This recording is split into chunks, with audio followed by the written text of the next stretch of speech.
Hello, everyone. Welcome back to the channel and to our usual content. Whoa! I don't know if we can say Oh, usual at the minute. no. We haven't done one of these for a good month, I think. Can you believe this is our third year of doing this Entering the third year. Yes, it's madness, isn't it? Disgusting. God. Well, you know, we've done all right. That's what, 2 seasons a year Three, I ish. think. So we've done it for 2 years now. Yeah, that's true. Yeah, I guess Including the Christmas specials, it's basically a 6 full not ones. bad, I don't think. No. But yes, this is again the usual content we produce, which is Doctor Who episode reviews. We've been doing these for, as Liam said, starting our third year now, which is madness. And in that time, we've had Chris Ferguson come and go, we've had David Tennant come and go, and we're about halfway through. David Tennant came back. Dead on. Yeah, it's true. Yeah, we're pretty much halfway through Matt Smith's run now, I guess. This is the halfway mark in a way, isn't it? Pretty much halfway. I guess. We're at Series 6, Episode 7, A Good Man Goes to War. Widely regarded to be one of the best episodes of the Smiths era, I guess. One of the best episodes, yeah. I would say. Yeah, I don't think it definitely one of the most iconic ones, I would say. Yeah, I mean, from what I see on Twitter, it doesn't come up as much when people think of their best episodes. So maybe it's slightly underrated, but maybe because it's in the middle of the series, people might not necessarily think about it too much. I don't know if we could say underrated when it ends the way it does. No, I think, but also, it's remembered definitely for that moment, but it's also it's the anti Almost People, where the ending is good to the Almost People. The rest of it's this one has a good ending and also a good episode before it, which helps. Yes, and I think that maybe this one goes under the radar a bit because the episodes before it isn't that great, and quite a few people aren't too keen on the episode after this one. So maybe the fact that it's bookended by that, people generally go, it's fine. Yeah, it doesn't matter. I, however, really like this episode. It's great. You know, I really like it. We'll go through our positives and negatives as we do later on. But what did you think of the episode overall? Oh, it's so good. I love it. I remember max levels of hype sitting down to watch this one, telling my family to be silent because this is the episode we've waited for like at this point, like 3 years since River was introduced. So you know, 2008. Certainly a long build up to this, particularly obviously with the Smiths run when she was properly brought into the fray. And yeah, you know, we left off with the ending of the Almost People. You're like, what the hell is going on here?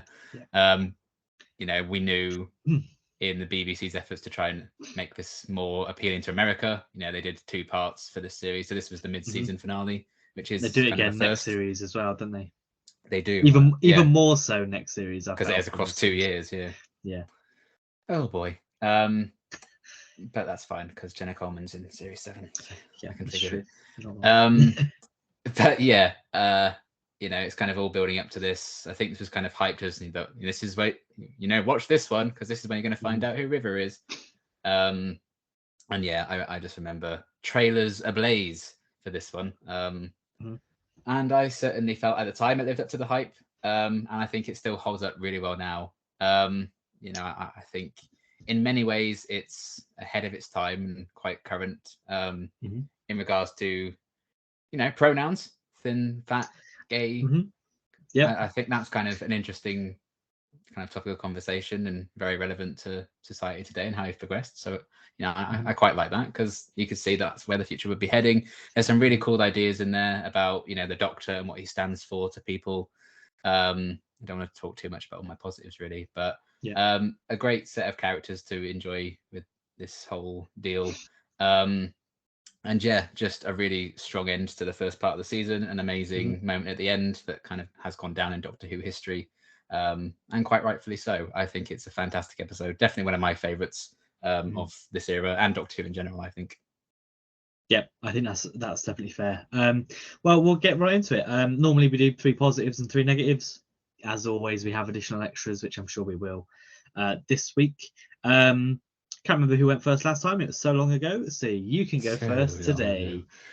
Yes. Well, eventually it's going to get to the point where like, well, I went first for Doctor's Wife, so let's just keep going back and forth. Yeah, basically. But let's just see how the wind takes us. Okay, my first positive is the Colonel runaway scene, because it's fucking great. Yeah. Again, it's a given. Matt Smith is fantastic in this episode and in this scene as well. It's kind of an extra. I've put him, Karen, and Arthur. I think all bring their A game to this episode, and they're all fantastic. And yeah, it's so great seeing Eleven get pissed off. You know, the fact that he has more light-hearted moments, and he does have a few of them in this episode, like when he's pretending to fire the guns when the Spitfires are attacking and everything. Yeah, you know, people seem to remember that more often than not. He's actually quite, angry.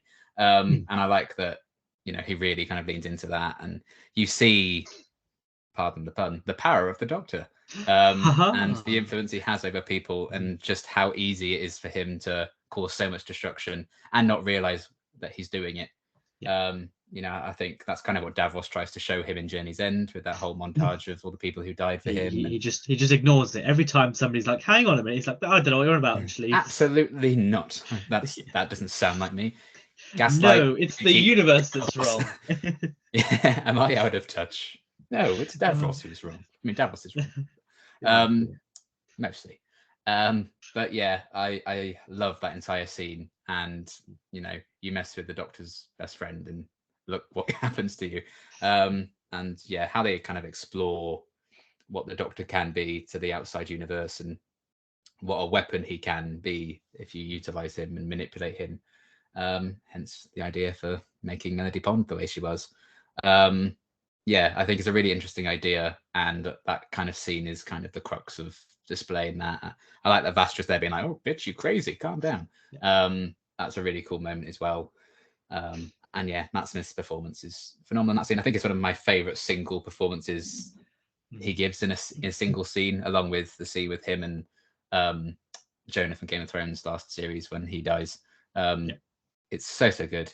And it's kind of, I think, the emotional pinnacle of the episode almost, in what they're trying to do, what Stephen Moffat's view of the Doctor is anyway. This kind of is the episode to showcase this is his pitch for the character and his era.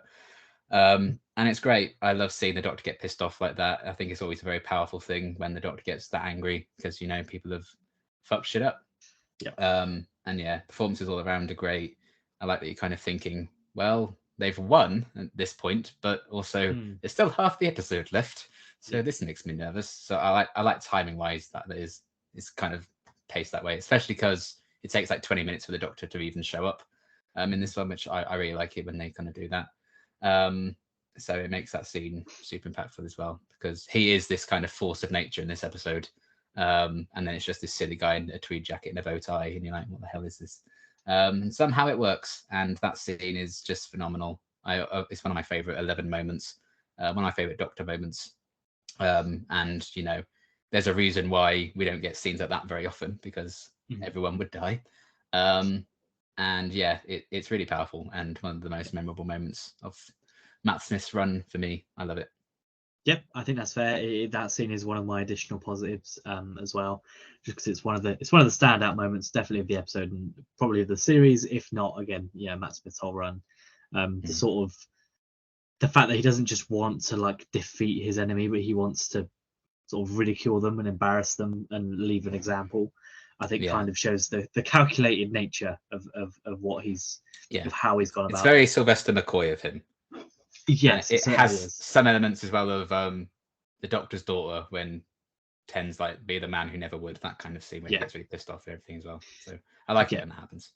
Yeah, it's definitely good, because it's not quite like a there's the moral high ground is still there, because he's not killed them. He's just gone, I'm just gonna embarrass you, basically. He basically called him basic. Yeah, pretty much. Devastating. That's why we never see Manson again, because he's just too devastated to show his face. Not yet.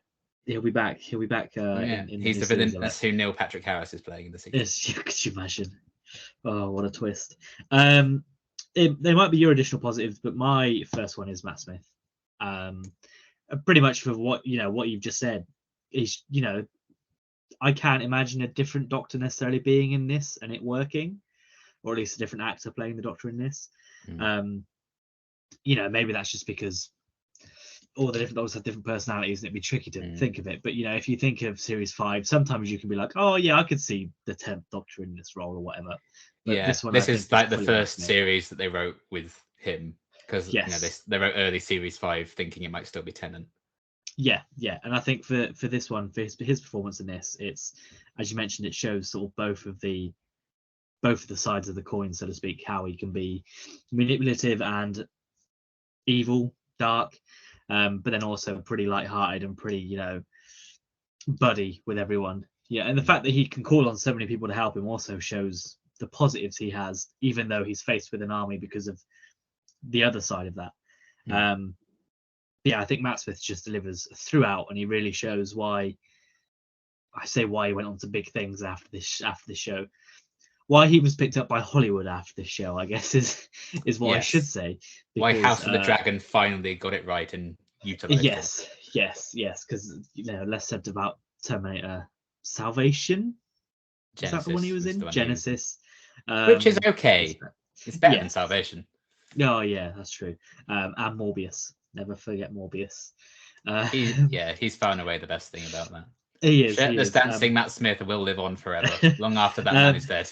100% will. That'll be the only thing he's remembered for. It's the only thing Morbius is certainly remembered for. Definitely. But Matt Smith is a powerhouse performance, I guess, in this episode. And as you mentioned, he gives really good performances for most episodes, but this one, considering he doesn't show up until about halfway through, it's for him to be the standout performance is something. And you always want that from your main character. And he definitely delivers in this one. So what's your second positive? Let me see here. The river reveal, and kind of, I guess, river reveal. I'm sober, I swear. The river reveal. The reveal. There's probably a pun in there somewhere, but I can't quite somewhere, find it. No. But yeah, and the specific episodes build up to it as well. I never forget rewatching the episode for the first time after it aired, and that scene when River first turns up and she talks to Rory and she's like, "It's my birthday." I'm like, "It's her birthday, you fucking idiot! How did you not guess?" No. I thought that was quite funny. So little hints like that, and then the setup with Lorna giving Amy the thing, and all of that I thought was really well done. Is it an additional positive or is it a main one? Can I talk about it now? I can talk about it now. It's an extra one. The music in the reveal scene is so great as well. I think the music in general in this episode is firing on all cylinders. Yeah. And yeah, it's hard for something to be hyped up as much as this was. And I think still pack a punch, not only the first time, but all these years later. This episode's 12 years old this year. Disgusting. Oh, God. And I still just remember it so fondly, and I think it still hits so hard. I love watching people react to this for the first time, going through it. Someone I follow recently just got to this episode, and so funny. It's done brilliantly. I love the whole build up to reveal. And kind of a long running mystery, kind of, I think, getting an initial payoff, but also but what does that mean for this and this, and ask so many more questions, which I think is the way to do a reveal, because you don't want to just be like, well, now, you can stop watching. You can stop watching Doctor Who now. You know who River is. It's just even more questions, and I really do enjoy. At this point, you feel satisfied, like, okay, so it's the daughter, it's the little girl, but you're still teasing a lot more, like to watch the second half and everything. I just love everything about how it's all set up. The actual scene itself, I think, is great. As the Doctor's used sparingly in this one, I like that River's used quite sparingly herself in this one as well. She has that scene with Rory, and then she shows up at the end and gives that really great speech about, again, symbolizing Stephen Moffat's kind of view of the Doctor and his influence on the universe, and the word Doctor being defined by him in the first place, which is all very cool and interesting as an idea. And I remember learning that speech off by heart when I was a kid, when I first watched this, because I was like, this is such a good speech. When I audition for drama schools, I'm going to be playing River Song. No, I didn't get into drama school. What range? It's called Range. I'm playing Annex Kingston. But yeah. Yeah. Well, I didn't get in anyway, so I might as well have given it a shot, really. But yeah, I think it's a fantastic reveal. Makes a lot of sense You know, Melody Pond and River Song and all that, how it all ties together. Mm-hmm. The only water in the forest is the river kind of tease from the Doctor's wife coming into play here as well. Kind of rewarding the filthy casuals. So yeah, it's all very, very good, and I love that reveal. Still do, and I think you can still enjoy so much of River's character and story, even though the mystery behind it's solved. I think with the nature of like the back to front kind of nature of her character, it's, if anything, you get even more from watching all her appearances again after you know who she is. So you know, I think that's another reason why her character is in, you know, in so much of it and has such longevity, where people can't move on and keep asking for her to come back, even though her story's done. Or is it? Or a big fish will have you think otherwise. Yeah, everyone's coming back nowadays. Susan's coming back probably, so why not? But yeah, I love that reveal. It's an iconic moment for me. And yeah, another standout in an episode full of standouts. But I think it would be wrong of me to not kind of give a shout out to that particular scene, because it's a big moment, but it's not just the big moment of the episode for me, because we have some of the great stuff in it. But you know, it's still very iconic. Yep, the river twist was also my third positive. So I completely agree. What a twist! I think, you know, it answers the question that everyone's like, who is River? But it also doesn't answer it. It answers where she's come from, but it doesn't answer, okay, so what's her actual relationship with the Doctor? Yeah. How many times has she met him? What, you know, how does she get from, you know, from being kidnapped as a child to being in a, you know, there's still so much there to explore. And I think although you answered this question, it's kind of the easier question to answer and just go, yeah, there you go, that's where she came from. Stop asking about it now, just focus on what else can stop asking, shut up. Well, yeah, I think there's an element of that. It's kind of getting that out of the way so people stop focusing on where she come from. Probably stops all the rumors about her being Omega or Romana or whoever else it is. Susan. People, yeah, or, you know, it stops those questions. And it also sort of ties in Amy and Rory's story a bit closer as well to that of the Doctor, and how is their dynamic going to change. Spoiler, it's not really going to change very much. And you know what impact is that going to have on their relationship? And then we get a little bit more in the next episode about how River and Melody is grown up and all that kind of thing. So yeah, I do like the twist. I think, you know, it's what the episode's known for. Although there is so much more in the episode, it is what this is, the, you know, this is, as the reveal was last week, this is the point of the episode, so to speak. Yeah, I don't think the episode's underrated, but I think most of the episode is underrated, if that makes sense, because everyone people just think talks about the ending. Yeah, when there's so much more in it, unlike last week where there wasn't really anything to talk about beforehand. No, there is a lot in this one which makes it worthwhile. It all builds up to the final bit, whereas the final bit last week was just, it could have gone on the end of any episode. And yeah, I really like it. I think all the performances are great in this one from all the characters. It's great. And even how sort of up for it the Doctor is afterwards, like, haha, I'm gonna go away for a little while and then come back eventually. And I'll remember what he did when we see the episode next week, because I can't remember what he was doing. Watch the prequel to Let's Kill Hitler if you want to know what. Of course, yeah. I will do that. But yeah, it's so good. It's lovely. It is great, and then, you know, it ties into the general cliffhanger of the episode of, oh, what's going to happen next, and that's great. And you had a whole summer to wait. See you in 3 months, suckers. Let's kill Hitler. Yeah, just sit down and go, why are they going to kill Hitler? It's like, oh, actually, I guess they should probably. Yeah, I know why they're going to kill Hitler. But yeah, I really like the twist, and yeah, I think it definitely. I think, you know, it doesn't take away from the episode, but if you don't include this at the end of this episode, I think this episode is still remembered for everything else. Yeah, which is good. A third positive from yourself. A third one? What? Oh God. I've put the side characters, the supporting cast. Okay. Yep. I guess / returning monsters, because it's always best boy Strax. Oh, Strax. Yeah, such a lovely arc in this episode. And of course, Cybermen at the start, so always a big positive for me.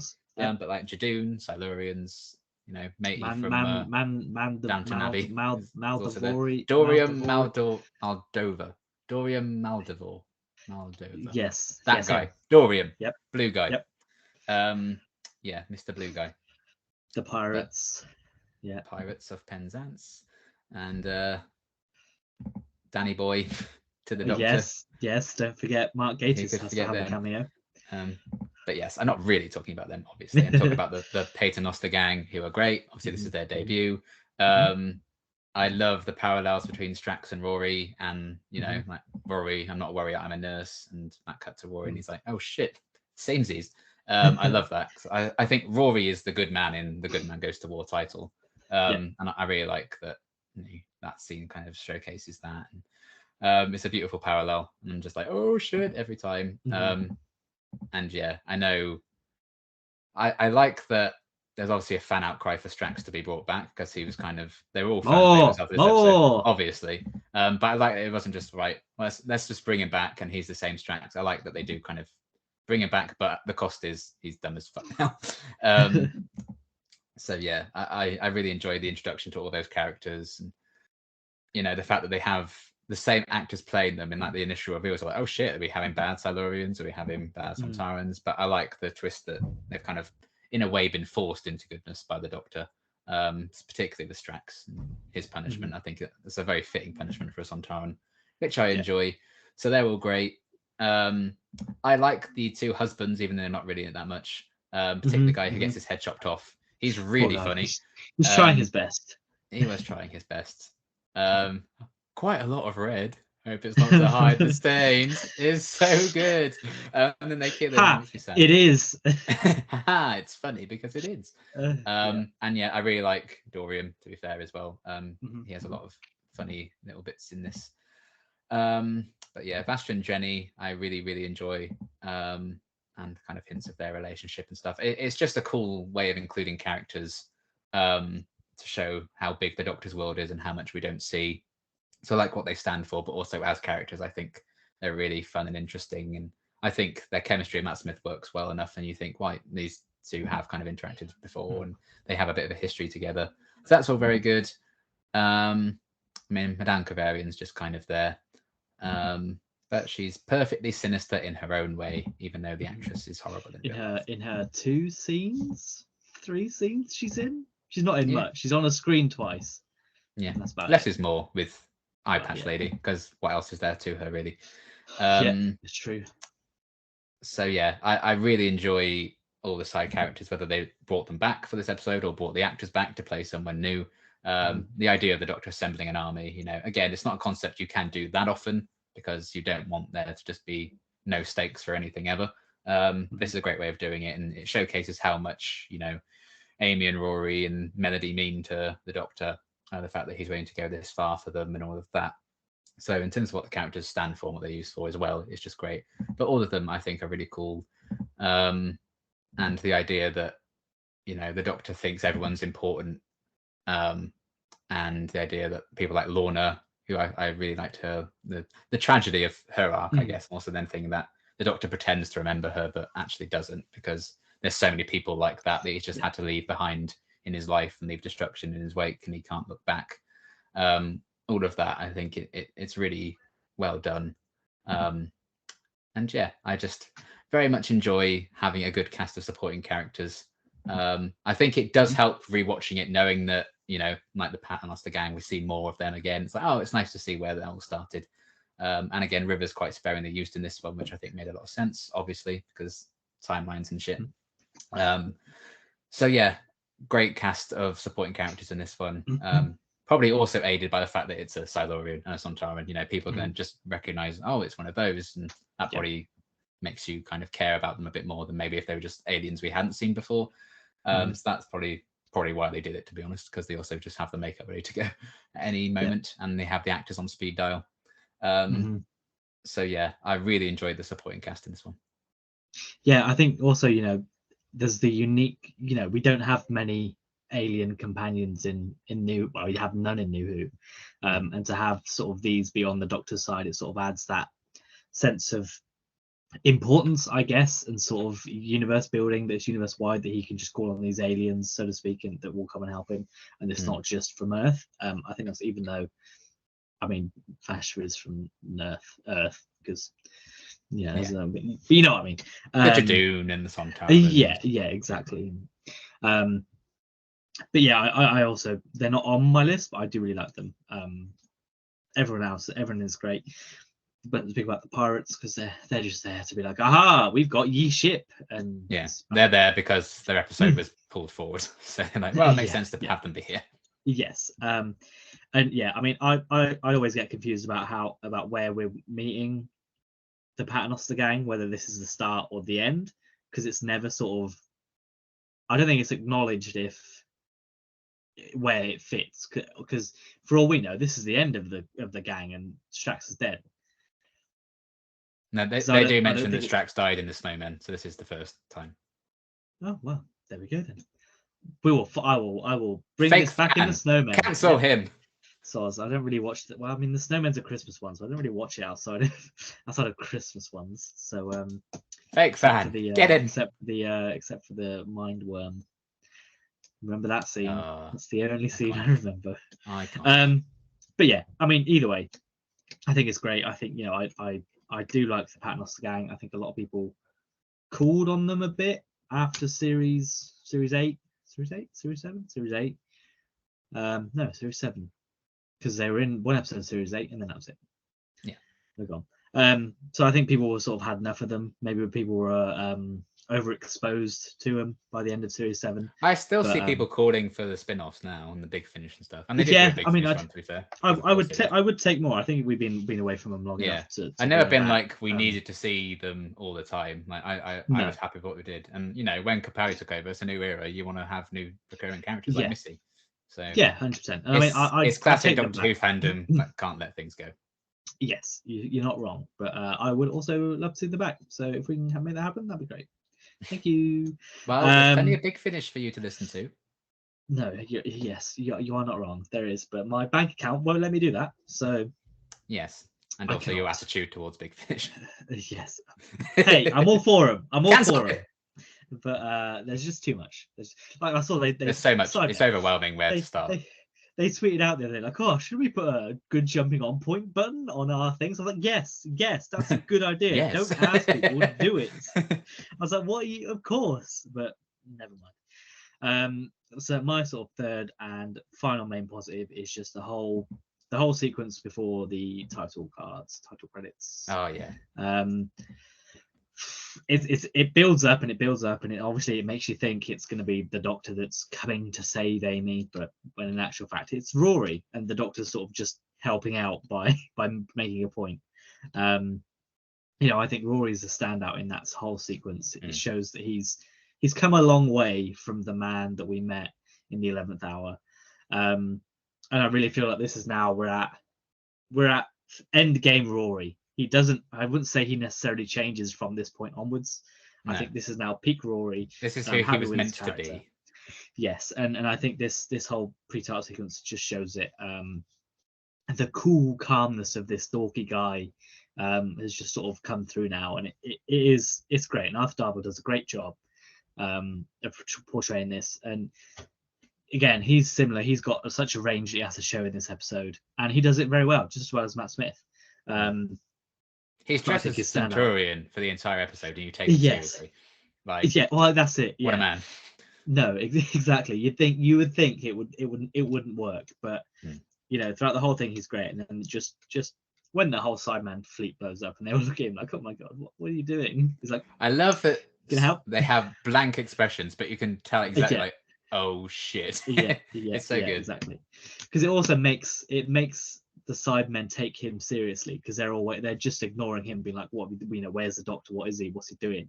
And then as soon as it all blows up, they're like, "Okay, right, we'll listen to you now. We'll give you whatever information you want." Yeah. And I think that's great. And yeah, the whole pre-title sequence just sets up the whole episode very well.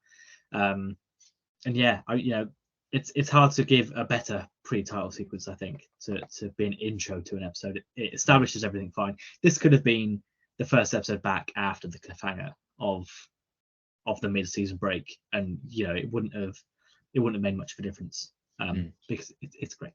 It reminds me very much of the pre-title sequence for Day of the Moon. episode 2 of this series. Yeah. Where we just sort of jump into it and it goes. It reminded me of something similar to that, and I enjoy that. Moffat said recently that when he does cliffhangers, he always wants to come back to the characters being in a different place and doing different things, and the story has moved on between episodes. And I think you can see this in this one when they're in the TARDIS, and now all of a sudden they've clearly got this plan and they're enacting it to try and find where Amy is. And we see that again next episode where we come back and Amy and Rory are home and they're doing that, and then whatever happens. Yeah. Skip the bits that aren't as interesting to watch. Yeah, skip the bits. To the chase. Skip the we need to figure this out. Skip the bits that would be in the middle of an episode if either end was bookended. Yeah. And I like that. I like that sort of cliffhanger ending. I'll take either. When it goes straight from the ending straight on, it's fine. But I much rather come back and go, oh, how did that happen? Else you get, whoa from Flux, where she just runs away. So I'd rather we progress the cliffhanger than just go from it. I'll never forget about that. It's so funny. She just backed away. She just turned and ran away. I mean, it makes sense, it does make sense, but that's the kind of thing where you could put that in the middle of an episode and it makes sense, but having it as a cliffhanger, I'd rather we just cut back to her already being gone and then maybe do a flashback to her running away or something like that, rather than stuff. Anyway, have you got any other positives for this episode? Let's see if there's any I haven't already mentioned. I put the Doctor reveal, of him actually showing up, being held off until halfway through. I think that was a really cool choice. Show the force of nature. The music throughout the episode is great. The little stumps, the little skin tied up. Disgusting, awful. I really like the headless monks as well. Shout out to them because that's a really cool idea. Yeah. Horrible and disgusting. Horrific. Well done, makeup team or whoever had to put those knots together. I thought, Matt, Karen, and Arthur all gave amazing performances. The music was great throughout. The build up towards the main titles, the reveal sequence as well, and the music when the Doctor realizes who she is lovely as well. And then the Doctor's line about they don't put up a balloon or anything makes me laugh every time. So shout out to that. And a line that I don't think I've ever actually caught before, when Strax says to Colonel Manson, "Don't slouch, it's bad for your spine." Yeah, I don't remember. I never remembered that, so that made me laugh a lot in this one. I don't think I've ever really noticed that line before, but Strax, too pure. But yeah, I think those are all my little bonus ones. Yeah, that's fair enough. I think my other bonus ones, Karen Gillan obviously is great in this. She has to carry a lot of the emotional weight, I think, in this. With a lot of the stuff she's given. One of those, which is the additional positive, is the flesh baby, where the twist of the baby being not real, and it's like, oh god, they got us again. It's a very meta episode in that way, Fooling You Twice with the Doctor, and Lorna I think can be a stand-in for an audience surrogate in a way. Lots of little things like that I very much enjoy. Yeah, it is good. And then also sort of River confronting the Doctor about his actions and that his consequences are catching up to him, and I'm sure that won't happen again in the future. But yeah, I really like that. And although River song's only in there very very little bit, it's done very well. I like the this is one with the Stevie Wonder joke, isn't it, where it's like, oh, Stevie Wonder wasn't in the 1800s, don't tell him. It's like, oh, he's blind. I want that episode. So I do like that kind of little joke, and it also hints towards no matter what's going to happen at the end of this episode, that it still continues afterwards. Even though Amy and Rory might hate the Doctor and River's all confused, there's still adventures that are going to be coming, which is a nice way to sort of calm the audience, I think, as they go in and settle down. Whatever happens, whatever you find out about River, she still has these great adventures or whatever, so don't worry too much. They kind of go do that and Let's Go Hitler, don't they? When she's regenerating, she's like, you've got to raise me after all. So it's like, you've already raised me, actually, so it's fine. Exactly. And the music, I think Murray Gold, again, he's when he's on form, and I think this is definitely one of the episodes where he's brought his A game. The music often is very good and we don't talk about it enough, but on this one I think it's definitely a lot of the music in this everyone remembers and everyone enjoys. which is great. Not so great, however, will be our negatives, which we'll move on to now. I've only got a few, and they're a little bit nitpicky. I've got. Let's see. I've got 10. two of the 3 are nitpicks. One that Interesting. actually only really bothers me. Okay. What's your first one? I don't buy into this being the Doctor's highest and then darkest hour. I don't think they really. It just doesn't feel that to me. It's an epic episode, but it doesn't feel like it's very small scale. Yeah, like, oh, not a drop of blood spilled, apart from the headless monks and the people that got shot in that battle and all of that. I know they say the headless monks aren't technically alive, so I guess they can get away with it. And the Doctor didn't technically kill anyone, but yeah. No, but it doesn't scream to me like this is, this is your finest hour and you've never risen higher than this. He probably has. If he stopped the time more in this episode, I'd be like, yeah, okay, fair enough, high hour. But if this was the day of the Doctor and that's your finest hour, I'm like, yeah, fair enough. He stops an army that's coming after him and going for him himself, so it's not like he saved universe. He was the ultimate hater in this episode, basically.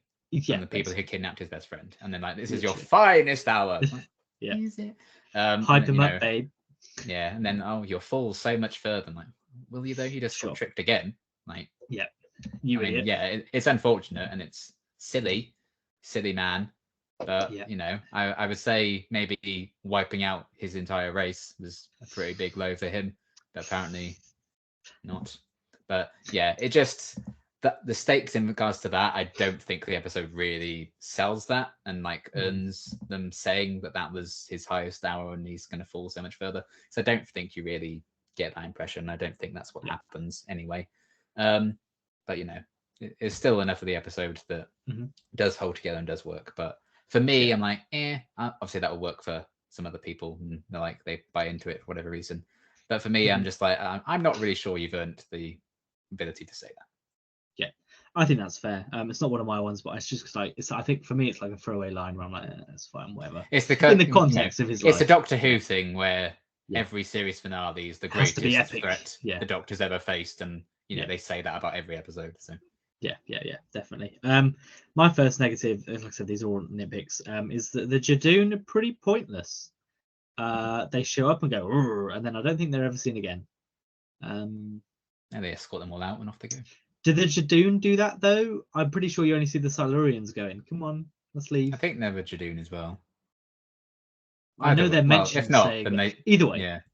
I think they're only there to be like, hey, we've got these costumes, we've got them. Don't forget they're here, which is fine. If anyone's going to do that, it's going to be the Space Police, isn't it? So and there's also it's the whole. I think you can kind of forgive it a bit more now that we've had Fugitive of the Judoon, where they're kind of more guns for hire than police, because I think you could then argue that the Doctor hired this platoon to do this job. If they didn't do it, Twitter would be like, the Judoon should be there actually, or the people that want the Reapers to show up every episode because time's gone wrong. Where are they? Yes. No, like this is the one time they follow continuity and yeah. But yeah, I just think that I don't think they're in it enough to be like, I think from what I can remember, I might be wrong, but from what I can remember, that I don't think you necessarily see the Judoon escorting people away. It would help if they had a line or two. Yeah, they just teleport in and then they go, the Judoon are helping take everyone away. It's like, oh, okay. And then that's it. But that's why it does kind of feel last minute, because you think they would have written them a line, considering they had Nick Briggs in this episode doing the Cybermen. So they could have just they probably just had a green screen. They went, right, just watch towards the camera. Thanks, cheers, bye. The Judoon could be in this thing. Yeah, but again, a nitpick. With it is a nitpick. Avery and his kid. Just just stick them in.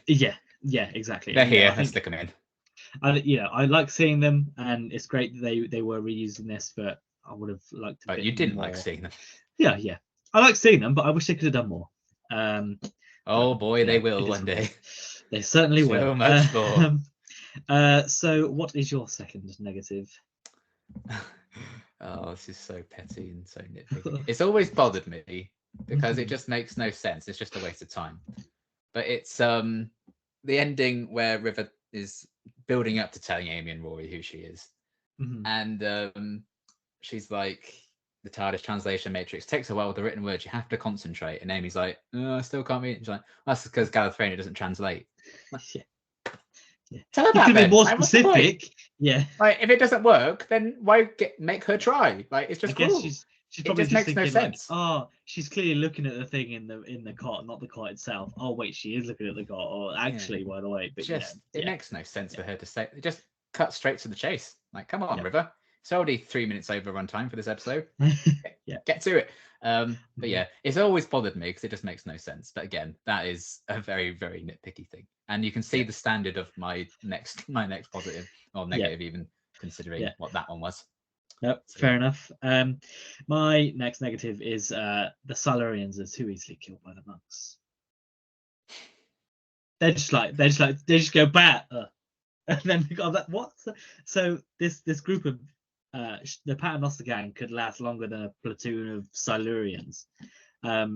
I don't know. It just seems a bit weak. Again, they just wanted them out of the way so they can be like, oh, now we've only got. they're cannon fodder. Yeah, they are. You know, they are the and to be fair, they probably just woke up. Yeah, it's true. Yeah. Oh, what? They literally woke up and were like, you are doing this to me. Yeah. Well, they can have a nice long sleep now. Some of them but even like again. Even like when they just open the doors and they come out the doors and the Silurians are either side, I'm like, at least do something.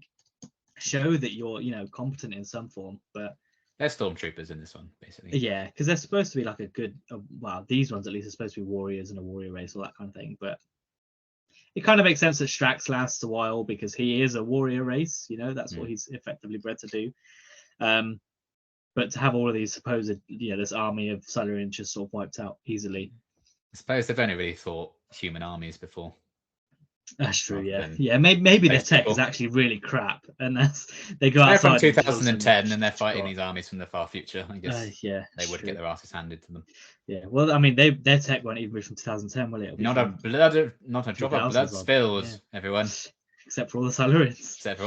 Oopsie daisy. But yeah, that's it's fine. I get their cannon fodder, but just have them all leave with the. When they're taking the humans away. There weren't any bodies littered around, so maybe they didn't die. Maybe they just got knocked down. Maybe they just left. Maybe they just went, okay, all right, we're going. No, we're really underleveled for this fight. Yeah, but I think you do see a couple of them die, like when the Headless Monks sort of arrive, come back. I think they do kill a couple, and you hear the fighting in the distance or whatever it is. But again, a very small thing. It's fine. It doesn't take too much away. It adds a bit of a, ooh, they must be really powerful kind of thing, but then one Silurian, a Victorian lady with a sword, and a Sontaran can just hold them off just a bit. Oh yeah, there's levels to this game, and they don't quite add up, but it's fine. Your third negative. My third one, what was it? I can't even remember it now. Oh yeah, I mean, I really like the opening sequence, but I think it's hard to believe the Doctor Father fake out to me. I know, because again, it's a very meta episode. They're obviously playing into the theories like the Doctor was the dad and people like dying on that hill. So I know it's meta commentary on that. But the way Amy's kind of saying, "Oh, he's the last of his kind," and blah blah. I'm like, you wouldn't. That's not how you would describe Rory. You think he's an idiot. So fake out is obvious fake out and everything, and they're just leaning into it, as Moffat often does. But I just it's fine when you first watch it because you buy the fake out. Oh shit, is it actually the Doctor? And then obviously it's not, because obviously they do the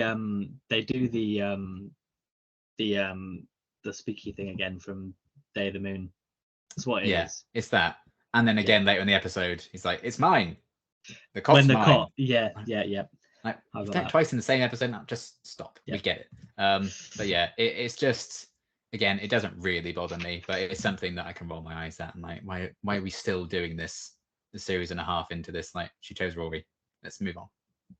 Yeah, he tries his best, Moffat. Old reliable, never fails him again.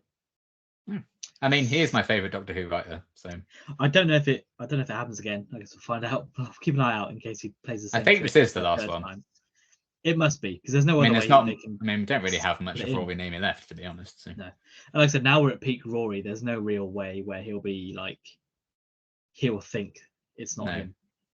But anyway, my third one. Again, this is very nitpicky. It seems like there's a pre-established relationship between Strax and Rory. Like it seems like they've met before. Like I mean, it might just be because their chemistry as the actors is good and they're too casual with each other. But for me, they're obviously paralleling them as characters as well. Yeah, I do get it. But for me, I was sort of left like, oh, they seem like they're not quite good friends, but at least they've known each other. And that kind of leaves itself open to like, okay, so how long were the Paternoster gang traveling with the Doctor and Rory before they got to this point? It's probably one of the Big Finish episodes. It probably is, to be fair. They could do it, and I'd love to see that. If it was a good couple of adventures there, they could do that. But for me, that just sort of went, oh, but I wish we'd seen more of more of Rory interact with this group of people before this episode, or at least before when they're doing this episode, because it very much just feels like they're a bunch of strangers, and Rory's gone, oh yeah, hi everyone, good to see you again. And it's a bit like, what? But, can't believe Rory's nice. Ugh. I know, how dare he? Disgusting. Yeah, I think that also just plays into me wanting more Shreks. So if we ever get spin-offs, just have like Superman and Shazam, just have a Matt Smith hand outside going bye and leaving the Paternoster gang and Rory to do an adventure or something, and just have that. You can get Arthur Double back easy. He's not doing anything anymore. So yeah, there you go. But yeah, again, nitpicky. So what can you do? I did struggle to find negatives for this one. I did too, evidently. So before we rank the episode, I mean, unless you have any other negatives. I do not. No. In which case, what fun facts have you got? Fun facts. I decided not to. Let's have a look. I couldn't find anything about this episode on the internet. This episode is uneventful. Okay, let's have a look. Working titles for this story included Demon's Run, obviously. An Angel Goes to War. Sure. I don't know why. Okay. Yeah, obviously that's why they didn't go for it. And His Darkest Hour. Guess that makes sense, even though I don't buy it. The crew on set filming the scene of River's reveal didn't know the outcome until Alex Kingston actually spoke the lines. They were expecting and they went, oh my god, and then they had to yeah, I'd have been fired for them. Like, yeah. They were expecting to shoot a false ending Moffat had written with no intention of it ever being filmed to prevent leaks and to limit how many people knew River's identity, in which River revealed the writing on the cot was the Doctor's real name. But there you go. So they were expecting that, and then they got, I'm your daughter. Oh, I'd have been fired. This is the 7th episode of the series and the 777th episode of Doctor Who. Oh, whoa. Stephen Moffat had noted he'd have put in some 7 puns in it had he not realised until after the episode had been shot. Sadly. Poor 777. We have not reviewed 777 episodes of Doctor Who. But, no, not yet. Not yet, anyway. That's episodes, not stories. So that's individual. That will include it. Yeah.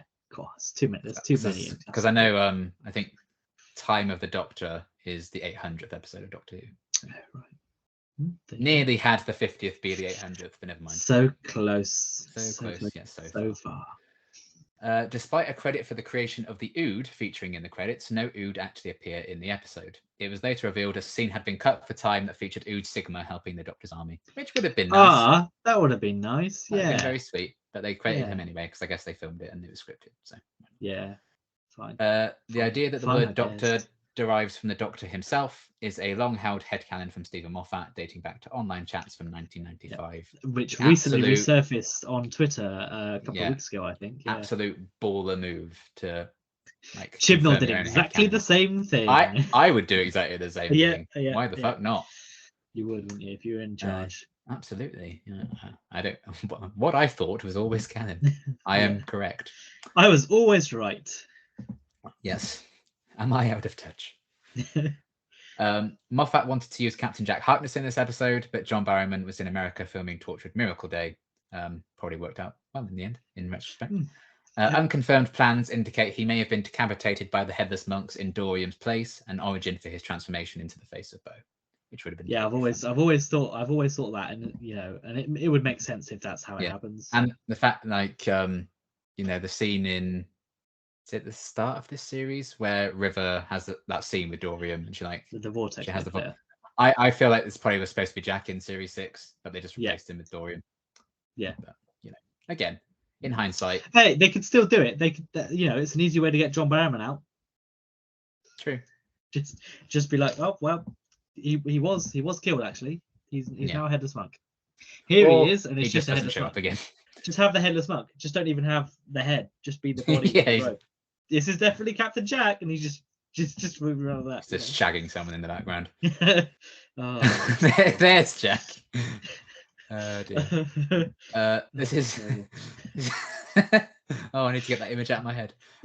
This is the first episode of the 11th Doctor's era and the first episode since Planet of the Dead 2 years prior, but the TARDIS console room is not seen. Oh.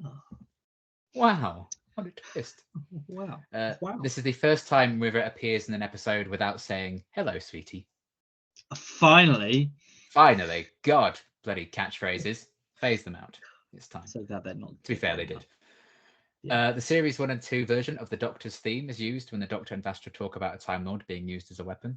So cheeky little reuse there. Throwback. What? Murray Gold reusing a score? Never. What? BBC not having budget to let him record more songs? Who'd have thought? Oh, God. Yeah. Vastra's introductory line, "Thank you, Parker, I won't be needing you again tonight," and the Unseen Driver's response, "Yes, my lady," is a reference to the character Parker from the Thunderbirds franchise. Parker was originally voiced by David Graham, who appeared in 2 classic Who stories, The Gunfighters and City of Death. Up to the 2010s, he continued to voice the character, including an episode of Thunderbirds Are Go, guest starring Jenna Coleman. The 2004 live-action Thunderbirds film also starred Series 2 guest stars Sophia Myles, aka Renette, as Lady Penelope, and Ron Cook, aka Mr. Magpie, as Parker. Hooray! What a film, and what a song. It's time for the sequel. Well, maybe not with Sophia Myles, but maybe not. That's fine. This also episode stars Vanessa Hudgens, by the way. That's the only famous actor in there. Oh, and Bill Paxton. Yeah, when I did this earlier, these fun facts, and I was like, let's just Google that, and let's, I didn't realize it was them, and then I was like, is that Vanessa Hudgens? I thought my eyes were deceiving me, but there we go. That was in her post-Disney contract when she did that one, and I think at the same time she did Journey to the Center of the Earth. Was she in the second one? I think she was in the second one was the second one? I can't remember. She was in one of the Journeys, and one of them has Brendan Fraser, and the other one has The Rock. She's in one of them. I can't remember anymore. I don't care for the franchise. My niche knowledge of Vanessa Hudgens films is struggling a little bit there. Well, there we go. This episode features a unique sound mix of the main theme, including the sound of the TARDIS in the background. No episode outside of this one features this version. I wouldn't be able to tell you that, but okay. Neither would I, but there you go. That's this is the first time the Cybermen appear in the new series without the Cyber C on their chest plates to indicate they are now from our universe. They had wanted this change since Series 5, but the budget didn't allow for it until now. Hooray!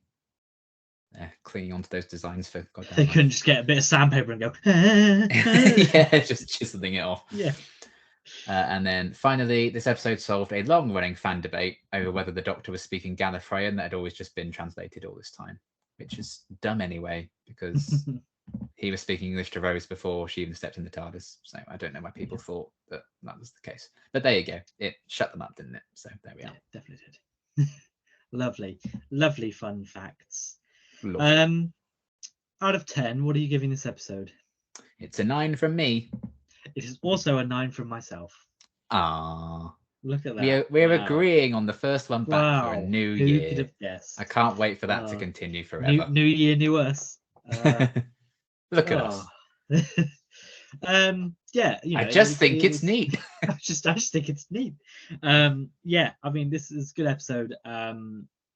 Like I said, parts of it I think are underrated, but it's mostly known for its finale, which is fair enough. Yes. And it does end on a cliffhanger, and that cliffhanger leads us into Let's Kill Hitler. Oh, hey! What a title! What do you remember about Let's Kill Hitler? What are you expecting? What are you excited for, or perhaps nervous about? I'm excited for Rory punching Hitler.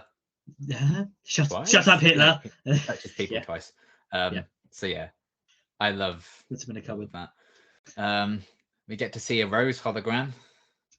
As a Rose JPEG, yeah. Yeah. And a Martha one, and a Donna one. I accept those two. And we obviously have Mel's, famous best friend Mel's. Mm-hmm. Who was in all? She was in all of Series 5. Best friend Mel's. I mean, I wish they did like There's an episode of How I Met Mother where they talk about a bartender that was always there. And they're like, oh, I've told you about him before, and then all they do is they like green screen him into previous episodes, and they do like a little montage of him in the background going, oh yeah. I know they should have just done it for this. For this, what they should have just done in the back every time they're in Modern Earth. She's just there going, oh, like in the background or something. That would have been hilarious. I would have loved like that. They do with Clara in Name of the Doctor. Yeah, literally. Just do that. Just do that. But yeah, she's always been there. That's why she was definitely at the wedding. But to be fair, they do say why she wasn't at the wedding. I'll give them that. And they have to do the same with Wilf as well when they made him Donna's granddad about why he wasn't there and stuff. So it's not like they haven't done that kind of thing before. No. So yes, we have that. What else do we have? Tessa Lecter, I barely know her.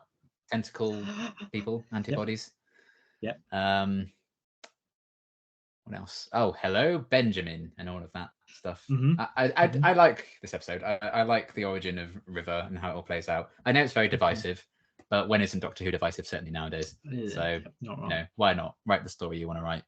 But yeah, as an origin, I think it's one of the cases like, oh, this isn't the origin that I had in my head, so therefore it's bad. This is kind of the origin of, I think, where that criticism of Doctor Who started, for sure. Yeah. And people need to go over themselves, basically. But yeah, I am excited to revisit it. It's never been like, oh, that's my favorite of Series 6 by any means. But I am intrigued to see how, if it holds up all these years later. And, you know, does it justify a 3-month wait? Is it worth that 3-month wait? We'll have to wait and see. I mean, I don't have to wait 3 months for it now, but there we are. Only a week. You've waited a month for it, so you're a third of the way to how long we had to wait for anyway. But yeah, I am excited to check it out and see, you know, how it all goes. What I like, what I don't. I'm not expecting to be like, oh wow, that's the best episode of Doctor Who ever. But maybe it will be a Vampires of Venice situation where I really loved it. Yeah, perhaps. We'll see. Yeah, I'm intrigued. I haven't seen this one in a while, like a really long time, because as you said, sort of, it's not the one that I think everyone goes and rewatches. And maybe, hopefully, we'll find that maybe people should go back and rewatch it. Yeah, I do find when I haven't seen it in a while, they do tend to fare better, I think. Yes, yeah, definitely. And I think that, you know, no episode of Doctor Who is truly terrible. This one definitely won't be I can't imagine it being among the worst episodes we've ever seen. I would be very surprised. I'd be very surprised if this is anywhere near the worst of this series, let alone of the show. My favorite criticism of this one is like, oh, Hitler doesn't do anything. I'm like, you want Hitler to be in this a lot? It's the point that he's worthless and pointless. That's what they're saying, because he's an awful man. He's only there to be the butt of the jokes. Yes, that's it. Which is how he should be. He should be. Yeah. But yeah, Jojo Rabbit was inspired by Let's Go Hitler. Could you imagine? God, you're probably not wrong. An absolute mad lad, Taika Waititi, is exactly what he would do. Let's Go Hitler's ahead of its time. Yeah, definitely, it certainly was. It's set in the past. Yep. But yeah, I'm intrigued to see how this goes. And yeah, I'm just very excited. I imagine we'll be back with that next week. But as has been the case, who knows? With one of us might get sick or busy. New year, new us. Yeah, or there could be new Doctor Who news coming out. They're filming again currently at the minute, Ncuti's first series, so they might announce some new stuff. They did announce some casting news, but it's not necessarily the biggest news in the world. So it's not a shock by any means. No, we'll probably include it in a roundup that we do further down the line once we get some more news. So next weekend, you'll either get another review or some news. It will be one or the other. There will definitely be some content of some kind. Now you've said it. Unless one of us once again catches a terrible flu. There will be content unless there isn't, of course. Yes, obviously, always. That's a promise. Yeah, there'll be something unless there isn't. Easy. That's our guarantee for 2023. Yeah, you'll get something, or you won't. You'll get content at some point, or 100%. You won't. Yeah, this could be it. The one and only video. we stop now. We're gonna make them wait 3 months. Could you imagine? It's very tempting. It's very tempting, but you know, I'm desperate to go and watch more Doctor Who. So because it's annoying doing this. I can't just jump in and watch other episodes. I'm so desperate to see some stuff from Series 7, but I'm like, it's so close to it that I don't want to ruin myself. We've got 10 months hiatus still to fill, so we might as well rewatch some old ones. It's true. Yeah, we might get to Jodie by the time we get to the 60th. I'd be very surprised. We've got all of Capaldi's. Yeah. That's only 3 seasons, it's fine. So is Tennant and Smith. We're halfway through Smith. It's true. It's fine. We'll get there. We'll get there in the end. Either way, again. Next year we'll get there. 100%. Cool. That's it. See you next time. Goodbye. Bye.